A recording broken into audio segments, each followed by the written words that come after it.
Bu guru meminta Madun untuk membacakan tulisan di buku, tapi Madun bilang tulisan itu bergerak seperti menari. Semua teman di kelasnya mentertawakan Madun. Bu guru merasa terhina dengan perkataan Madun dan tetap memintanya untuk membacakan tulisan itu.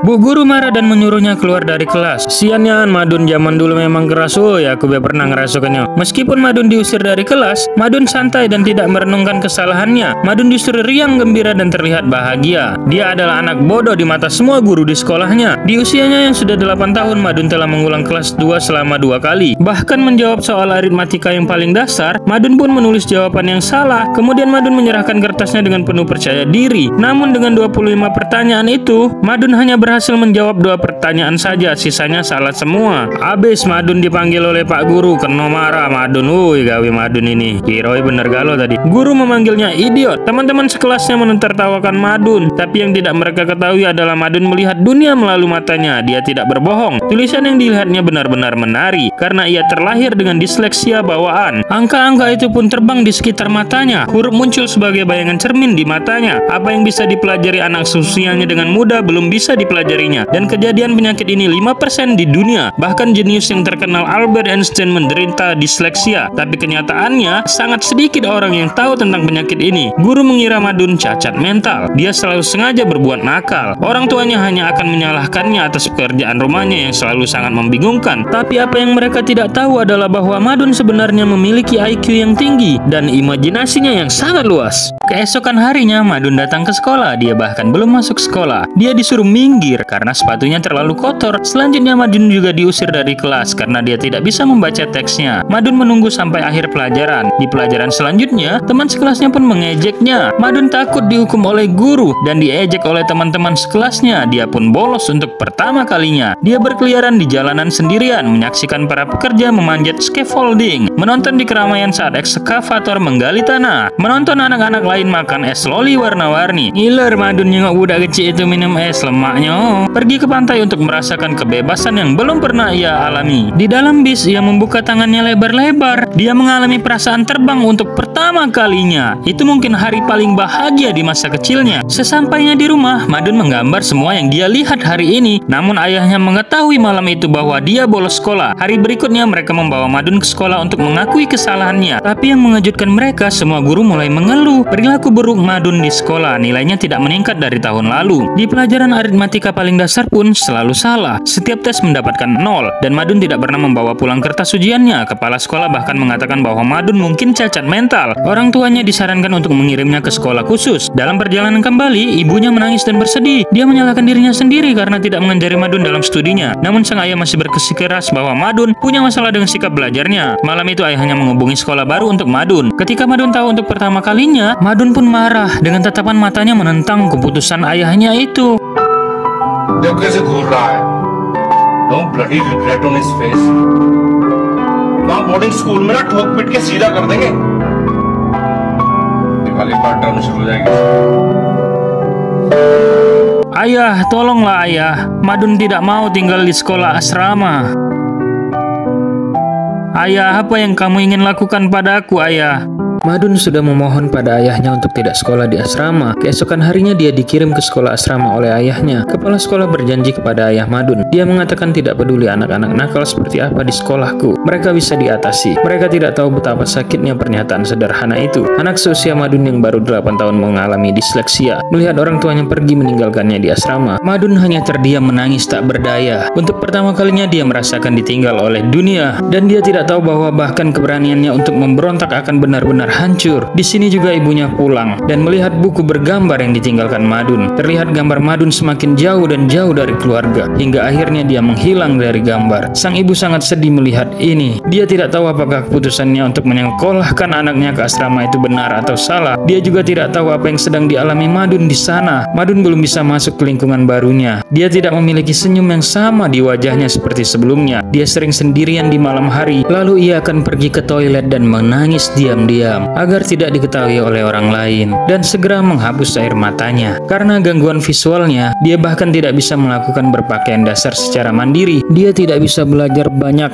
hal yang biasa dilakukan oleh anak-anak seusianya. Kepercayaan dirinya perlahan terkikis oleh kenyataan. Satu-satunya hal yang menyambutnya di sini lebih banyak pelecehan verbal dari gurunya dan ejekan lebih keras dari teman-teman sekelasnya dan hukuman yang lebih keras dari sebelumnya. Madun pun kesakitan. Hari demi hari tekanannya terlalu besar. Situasi Madun menjadi semakin buruk. Huruf-huruf di matanya semakin berdenyut panik. Tulisan di buku semua datang padanya dalam bentuk laba-laba. Pada usianya 8 tahun, Madun berada di ambang kehancuran. Madun mulai frustasi untuk belajar. Dia juga perlahan menutup diri. Sampai orang tuanya datang menemuinya, emosi Madun benar-benar kacau. Dia mendorong orang tuanya menjauh, lalu dia pergi ke taman bermain sendirian dan berlari seperti orang gila. Dia tidak akan berhenti sampai malam tiba. Ibunya berkata akan membawanya pulang ke rumah. Tapi wajah Madun tidak sedikit pun bahagia. Bahkan pensil pemberian saudaranya untuk menggambar sedikit pun dia tidak tertarik. Madun tidak mengatakan sepatah kata pun malam itu. Dia hanya meringkuk tenang dalam pelukan ibunya dan tidur. Ketika dia kembali ke sekolah, dia meletakkan pensil warna yang diberikan saudaranya di laci. Lalu ia menaiki pagar rooftop sendirian dan menatapnya lagi. Sekarang dia telah menjadi anak autis. Dia bahkan kehilangan minat menggambar yang dulu dia cintai. Sampai saat seorang guru baru datang ke kelasnya. Kehadirannya membuat perbedaan besar dalam kehidupan masa depan Madun. Di pertemuan pertama, guru baru berpakaian dengan cara yang lucu, dengan penampilan yang unik. Dia dengan cepat bermain dan menghibur. Dia menunjukkan kepada siswa cara memainkan seruling. Dia juga memimpin para siswa untuk bernyanyi dan menari di dalam kelas. Gaya mengajarnya yang unik dinikmati oleh banyak anak, tapi Madun hanya diam dan tertunduk. Dia tidak tertarik. Lalu Pak Ali memberi setiap siswa selembar kertas putih untuk menggambar. Pada saat ini seorang siswa bertanya, bagaimana cara menggambar ketika tidak ada apa-apa di atas meja? Pak Ali lalu menjelaskan kepada murid-muridnya, छोटा है मेरी जान, इतना छोटा कि तुम्हारे खूबसूरत ख्यालों का वजन उठा नहीं पाए। अपने दिमाग में झांको और एक जबरदस्त टेक्निकल फोटो खींच के बाहर निकालो और पटक दो paper.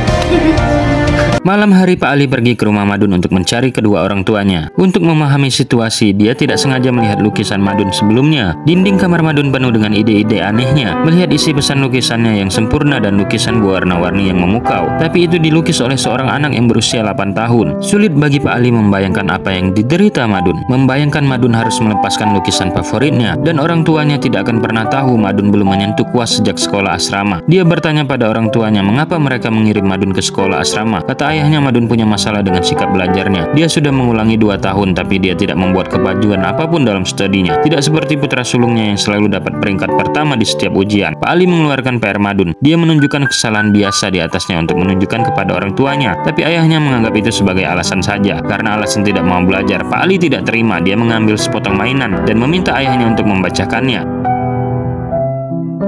Ini semua tulisan Cina, bagaimana aku membacanya? Ayo baca saja.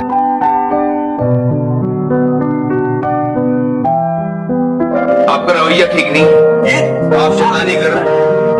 Sang ayah tiba-tiba menyadari, bukankah ini cara yang sama seperti biasanya dia memperlakukan Madun? Pak Ali mengatakan kepadanya bahwa orang dengan kognitif kesulitan dalam membaca dan menulis dalam istilah medisnya disebutkan disleksia. Dan tipe pasien ini juga memiliki masalah lain. Misalnya ketidakmampuan untuk mengikuti beberapa instruksi. Guru menyuruhnya untuk membuka buku. Misalnya membuka halaman di buku itu. Kepalanya seperti tercampur aduk dan keterampilan motorik fisik yang kurang berkembang, tidak bisa belajar mengikat kancing atau tali sepatu. Dia bahkan tidak bisa membedakan kecepatan atau arah benda. Sang ibu merasa semua itu terjadi pada Madun, tapi sang ayah masih tidak percaya anaknya bisa kekurangan.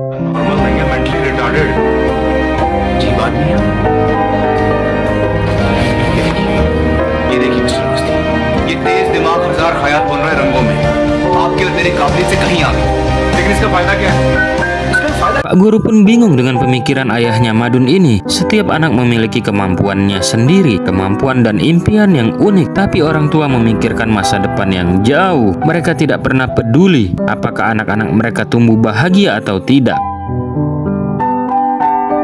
Ketika semua siswa mulai menggambar, Madun tidak bergerak sedikit pun. Dia pikir dia akan ditegur oleh guru lagi. Namun Pak Ali benar-benar berbeda dari guru lainnya. Dia dengan sabar memberitahu Madun bahwa jika dia tidak memiliki inspirasi, dia harus meluangkan waktu untuk berpikir dan bersantai. Tapi sampai akhir kelas, ketika semua siswa menyelesaikan gambar mereka, lembar kertas Madun masih kosong. Pak guru samar-samar merasa ada yang tidak beres. Dia bertanya pada muridnya itu, siapa namamu nak? Tapi Madun masih tidak mengatakan sepatah kata pun. Sepulang sekolah dia pergi puncak gunung sendirian. Kini wajahnya sangat murung dan kosong. Malamnya dia akhirnya menerima panggilan telepon dari ibunya. Ibunya memberitahu bahwa saudaranya memiliki pertandingan bola Sabtu ini, jadi dia tidak bisa datang ke sekolah untuk menemuinya. Madun menangis dengan kesedihan di hatinya. Hari berikutnya Madun dihukum oleh gurunya untuk berlutut di depan pintu lagi. Saat itu Pak Ali melihatnya. Pak Ali bertanya dengan baik apa yang telah terjadi. Madun sangat takut sehingga dia menghindar ke samping. Ini membuat Pak Ali semakin yakin ada yang salah dengan bocah ini. Dia mendekati teman sekelas Madun untuk mencari tahu apa yang sedang terjadi. Dia mengatakan bahwa Madun selalu belajar dengan giat, tapi untuk beberapa alasan dia tidak bisa mempelajari apa yang diajarkan guru kepadanya. Jadi dia selalu dihukum oleh guru. Saat mendengar ucapan teman Madun, dia langsung mencari pekerjaan rumah Madun, dan dia menemukan bahwa anak itu yang tidak disukai oleh semua guru tidak benar-benar bodoh karena dia disleksia. Semua huruf dan kata-kata ditulis terbalik olehnya. Dia menulis huruf normal di cermin. Ini adalah gejala disleksia yang paling jelas. Dia langsung mengerti situasi Madun saat ini, tapi dia tidak tahu mengapa anak seperti Madun dikirim ke sekolah asrama oleh orang tuanya. Setelah kembali ke sekolah, Pak Ali membawa lukisan itu, buku yang Madun tinggalkan, kepada ibunya. Mata Madun melebar saat melihatnya, lalu Pak Ali bercerita di kelas. Pernah ada seorang anak jenius yang tidak bisa membaca, dia juga tidak bisa menulis. Tidak peduli seberapa keras dia mencoba, dia tidak bisa menulis dengan benar apa yang guru ajarkan padanya. Semua orang di sekitarnya menertawakannya. Madun hanya tertunduk diam. Sampai suatu hari, seluruh dunia kagum dengan teorinya. Guru bertanya, apakah Anda bisa menebak siapa itu? Pada saat itu Madun sangat gugup, tapi dia tidak menyangka guru mengeluarkan potret ilmuwan Albert Einstein. Ternyata Einstein juga menderita disleksia ketika dia masih kecil. Kemudian guru berbicara tentang banyak orang terkenal di dunia. Einstein, Picasso, Leonardo da Vinci, dan jenius lainnya juga menderita disleksia. Tapi mereka melihat dunia dengan visi yang unik. Akhirnya mereka semua menorehkan prestasi yang luar biasa. Madun tahu untuk pertama kalinya bahwa dia bukan satu-satunya di dunia yang begitu istimewa. Saat itu guru menuliskan namanya terbalik di papan tulis, lalu membawa cermin. Semua siswa merasa dunia dilihat oleh disleksia. Semua siswa penasaran tentang itu. Kemudian Pak Guru meminta Madun untuk menyalakan lampu dan sengaja bertanya, siapa yang menemukan lampu listrik? Ini adalah pertama kalinya Madun menjawab pertanyaan di kelas. Dia akhirnya memiliki senyum di wajahnya. Pak Ali memberitahu Madun sebenarnya ada satu orang yang tidak dia bicarakan. Orang itu adalah Pak Ali sendiri. Ternyata Pak Ali juga menderita disleksia. Ketika dia masih kecil, orang tuanya juga menganggap dia tidak berguna. Tapi sekarang dia telah menjadi seorang guru. Pada kenyataannya Madun tidak sendirian dalam hidupnya. Hati Madun akhirnya terbuka. Hari ini para siswa belajar di luar ruangan. Semua anak lain sedang bermain air. Madun tiba-tiba punya ide. Dia membuat perahu dengan bagian-bagian yang dia kumpulkan. Melihat perahu bergerak di atas air secara otomatis, Pak Ali dan teman-teman sekelasnya semua bertepuk tangan. Madun bersembunyi di balik kerumunan dan merasakan perhatian yang dia dapatkan untuk pertama kalinya. Menyaksikan Madun secara bertahap membuka dunianya, Pak Ali mendatangi kepala sekolah untuk mengajukan diri. Dia ingin mengajar kelas budaya khusus Madun sendirian, tapi kepala sekolah tidak setuju karena sekolah menyerah pada anak ini. Tapi saat Pak Ali mengeluarkan gambar Madun, kepala sekolah menyadari bahwa dia salah. Ternyata Madun adalah seorang bintang yang belum pernah ditemukan. Mulai hari ini, Pak Ali mulai mengajak Madun untuk belajar. Mereka menggunakan kotak pasir untuk berlatih menulis, gunakan tubuh untuk merasakan guratan, menggunakan gambar favorit Madun untuk menguraikan huruf, dan kemudian mereka mengajari Madun aritmatika. Dan Madun belajar sangat keras. Segera dia bisa menulis kata-kata dengan benar. Dia juga bisa melakukan beberapa bacaan sederhana untuk membantu Madun mendapatkan kembali kepercayaan dirinya. Pak Ali meminta kepala sekolah untuk mengadakan kontes menggambar antar sekolah di kota itu. Karya seni pemenang dapat digunakan sebagai sampul tahunan sekolah. Dan ayah Madun juga menemui Pak Ali pada hari itu. Dia bilang dia telah mencari disleksia di internet. Dia kemudian peduli dengan Madun. Pak Ali tersenyum. Dia memberitahu ayahnya bahwa peduli bukan hanya basa-basi. Anda harus membiarkan anak Anda merasa nyaman meskipun itu pelukan sederhana, dan mengatakan aku di sini untukmu. Sang ayah menundukkan kepalanya malu setelah mendengar itu. Sebelum dia pergi, dia melihat Madun membaca poster itu. Melihat perubahan yang begitu besar pada Madun, dia sangat malu. dan diam-diam dia berbalik pergi. Madun sangat antusias dengan kompetisi ini. Kompetisi belum dimulai, dia sudah berdandan. Lalu dia pergi ke puncak gunung. Tapi saat kompetisi dimulai, semua anak mulai menggambar. Pak Ali belum melihat sosok Madun. Dia sangat cemas. Tepat pada saat itu, Madun perlahan muncul dari kerumunan. Pak Ali langsung memberikan kertas itu. Madun duduk di sudut kosong. Lalu dia mengeluarkan pensil warna pemberian saudaranya waktu itu. Dia menggambar dengan serius. Pak Ali juga mulai menggambar sendiri. Segera Madun menyelesaikan gambarnya. Dia menyerahkan lukisan itu kepada Pak Guru. Setelah Pak Ali menerimanya, pada pandangan pertama dia kaget. Ini adalah kolam tempat Madun pertama kali mendapat perhatian. Matahari baru saja terbit dan Madun sedang duduk sendirian di tepi kolam dengan semua burung, bunga, ikan, dan serangga sebagai temannya. Mungkin Madun menggambarkan kesepiannya sendiri. Dan ketika Madun melihat gambar Pak Ali yang menggambar Madun saat pertama kali, dia tersenyum, keluar dari kegelapan dan tertawa. Madun pun terharu. Dia tidak bisa menghentikan air matanya. Karya Madun disukai oleh semua siswa dan guru. Mengalahkan gambar Pak Ali, Madun mendapatkan juara pertama. Pada saat ini, semua orang bertepuk tangan untuk Madun. Madun sekali lagi gugup dan bersembunyi di balik kerumunan. Ketika dia berdiri di podium, dia tidak bisa menahan diri lebih lama lagi dan berlari ke tempat Pak Ali dan kemudian memeluknya. Setelah akhir tahun ajaran, orang tua Madun datang ke sekolah. Mereka tidak menyangka semua guru akan memuji putranya. Dan ketika mereka melihat perubahan pada putra mereka, sang ayah menangis dan berterima kasih pada Pak Ali atas semua yang telah dia lakukan untuk Madun. Dan Madun memotong rambutnya dengan gaya yang sama seperti Pak Ali dan berjanji untuk bertemu satu sama lain di akhir musim panas. Setiap anak adalah pencapaian yang unik. Itu bukan satu-satunya kriteria untuk menilai seorang anak. Setiap anak memiliki tujuan dan impiannya masing-masing. Mereka akan bersinar di bidang tertentu suatu hari nanti.